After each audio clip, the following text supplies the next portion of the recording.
It's been more than a year since small businesses across the country were this close to having to close their doors. But many of those businesses were offered a solution via the federal government. And by accepting that solution as an answer, Pandora's box was opened. And once you open that box, things cannot be put back inside of it. And this is going to make the small business apocalypse much worse.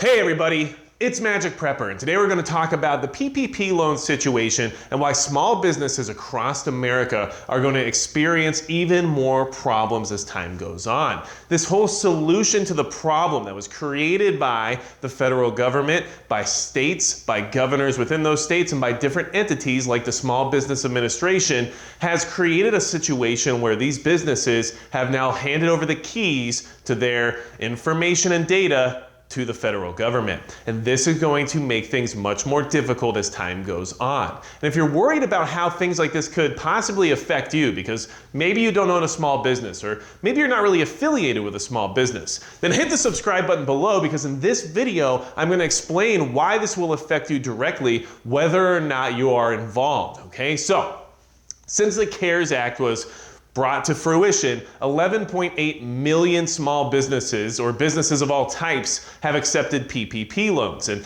these Payday Protection Program loans, okay? Basically, it was payroll protection. They're trying to make sure that everyone can keep paying the bills and paying their employees. Were given out with the idea, or a vague idea, of forgiveness being on the table.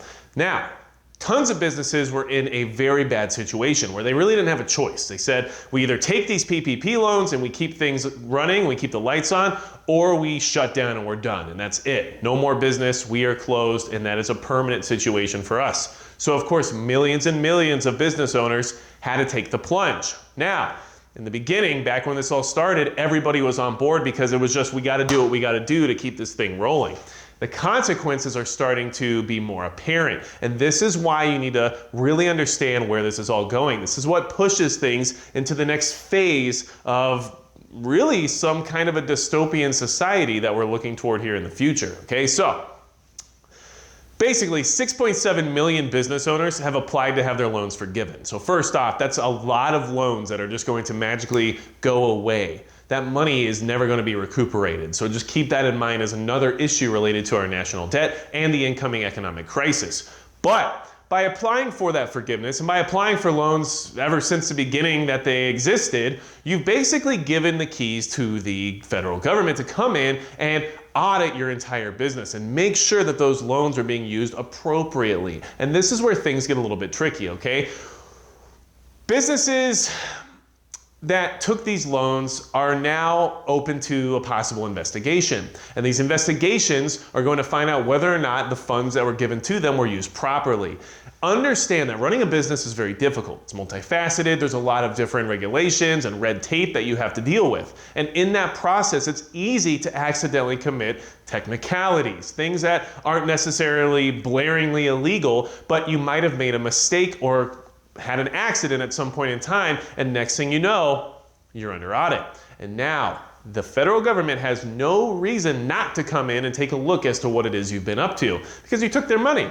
And this is an issue for everyone. And I guarantee you, by the end of this video, you'll understand why it will affect you.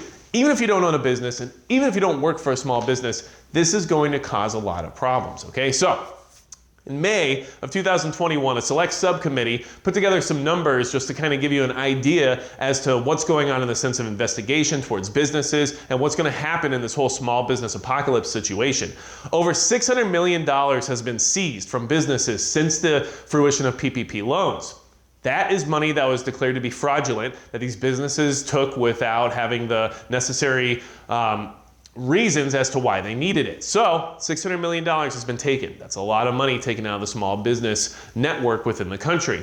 1.34 million referrals have been given to different federal entities in order to investigate small businesses. Now, what triggers an investigation? Well, you can have complaints from an employee, you can have complaints from a former business partner, it can even be an ex-spouse or somebody who's scorned that decided that they don't like that you're still doing okay during this entire situation. It can also be reported from lavish spending. If somebody sees your business accepting PPP loans, but somehow you can still afford that employee trip to Las Vegas and get limousines and high-class hotels and everything else related to it, that is going to red flag it, right? And banks are able to report suspicious activity regarding your business's finances to the government, especially if you received PPP loans, to let them know that there's some interesting things going on within your business and you have all this money from the federal government that you're maybe not using correctly. These can all trigger it. Understand how scorned employees can easily make these referrals, call them in, and give the federal government a reason to investigate any small business, okay? 150,000 hotline tips have also been logged in the sense of people trying to let people know about fraudulent PPP use. This is all coming from our communities. This is all coming from the people who work for these businesses. This is coming from people who might be competitors to the business. This is coming from people who don't like the business owner. This is not a typical situation. This is reporting from the general population to the federal government about what people are doing with their money. And the federal government is eating it up. You're going to see where this is going, I promise you, okay? 32 law enforcement agencies are involved with investigating these PPP loan fraudulent claims. Okay, so here we are. Okay, a lot of things have happened in the last year and a half. Businesses have had the hardest time they've had in many, many years. And there is obviously fraud when it comes to the use of these PPP loans. We know that. There's been millions and millions of dollars recuperated in the sense of being used fraudulently. But there's a lot of businesses, apparently 11.8 million, that have utilized these loans to try to keep going through everything that caused them to have the crisis that we're all facing right now. And those businesses employ a lot of people. No matter how you want to look at it, this is an issue because now every business is open to investigation that took these loans. And all of those businesses, I guarantee you, have made a mistake at some point or another, whether or not it's on their taxes, on their payroll taxes, on their anything related to administrative fees. All of those things are now going to be scrutinized. And this is where things get very dicey. You have to understand that these decisions were forced to make these decisions, okay? These businesses had to make these decisions. They weren't put in a position where they had options. It was take this money or close your business forever, okay?